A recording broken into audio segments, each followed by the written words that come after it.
രാജ്യത്ത് കോവിഡ് വ്യാപനം രൂക്ഷമാകുന്നു. ഈ തരംഗത്തിലെ ഇതുവരെയുള്ള കോവിഡ് കേസുകൾ 4000 കടന്നു. 37 കോവിഡ് മരണങ്ങളാണ് റിപ്പോർട്ട് ചെയ്തത്. കഴിഞ്ഞ ദിവസത്തെ കണക്ക് പ്രകാരം കേരളത്തിലെ കേസുകളുടെ എണ്ണത്തിൽ നേരിയ കുറവ്. ഗുജറാത്തിലും കർണാടകയിലുമാണ് കൂടുതൽ കേസുകൾ റിപ്പോർട്ട് ചെയ്തത്.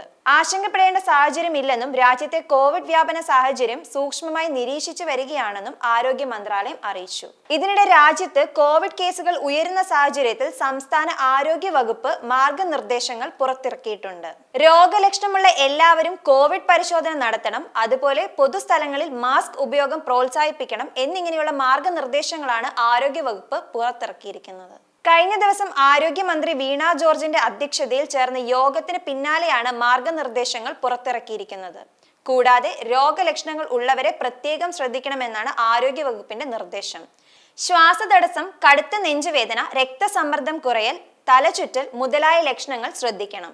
രോഗം ഗുരുതരമാകാൻ സാധ്യതയുള്ള ഹൈറിസ്ക് വിഭാഗത്തിലുള്ളവർ നിർബന്ധമായും പൊതുസ്ഥലത്ത് മാസ്ക് ധരിക്കണം. കോവിഡ് വ്യാപന പശ്ചാത്തലത്തിൽ സർക്കാർ സ്വകാര്യ ആശുപത്രികളിൽ മോക്ക് ഡ്രിൽ നടത്തുകയും ആശുപത്രികളിൽ കൂട്ടിരിപ്പുകാർ ഉൾപ്പെടെ നിർബന്ധമായും മാസ്ക് ധരിക്കാനും നിർദ്ദേശിച്ചു. അതുപോലെ കോവിഡ് പരിശോധനയ്ക്ക് ജില്ലയിലെ RT-PCR സംവിധാനങ്ങൾ ഉപയോഗിക്കാനും ആശുപത്രികളിൽ സന്ദർശകരുടെയും കൂട്ടിരിപ്പുകാരുടെയും എണ്ണം പരമാവധി കുറയ്ക്കാനും ആരോഗ്യവകുപ്പ് പുറത്തിറക്കിയ നിർദ്ദേശങ്ങളിൽ കൂട്ടിച്ചേർത്തു.